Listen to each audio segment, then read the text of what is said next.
धनकुटा नगरपालिका 7 चुलीवन स्थित सांस्कृतिक शहीद रामलिहाङ र रिदामा 8 पहरिया स्मृति पार्कमा बिहिबार सांस्कृतिक अभियन्ताहरूले सांस्कृतिक शहीद रामलिहाङ र रिदामाको शालिगमा माल्यार्पण सहित स्मृति सभा गरेका छन्।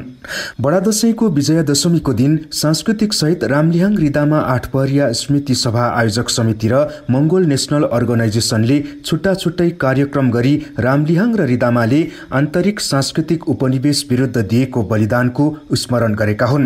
बडा दशैंको विजयादशमीको दिन हरेक वर्ष धनकुटाको चुलीवन स्थित रामलिहाङ र रिदामा पार्कमा पुगेर रामलिहाङ र रिदामा बारे चर्चा परिचर्चा साथै स्मृति सभा गरिँदै आएको सांस्कृतिक अभियन्ता अमित थेबेले बताए। यस वर्ष दुवै शालिगको रंगरोगन गरिनुका साथै शालिगहरूको सामान्य मर्मत सम्भार समेत गरिएको अर्का अभियन्ता निमा पुङसुवाले जानकारी दिए। स्मृति सभालाई विभिन्न सांस्कृतिक अभियन्ताहरूले सम्बोधन गरेका थिए। धनकुटा निवासी रामलिहाङ र रिदामा 8 पहरियालाई विक्रम सम्वत 1933 सालमा तत्कालीन राणा शासकले दशैं मनाउन अस्वीकार गरेको आरोपमा चरम यातना दिई चुलीवनमा झुन्ड्याएर मारेको थियो।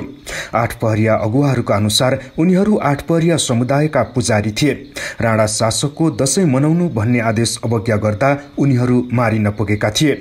धनकुटा नगरपालिकामा करिब 8000 को हारहारीमा बसोबास गर्ने 8 पहरिया समुदायले आज पनि दशैं मनाउँदैनन्।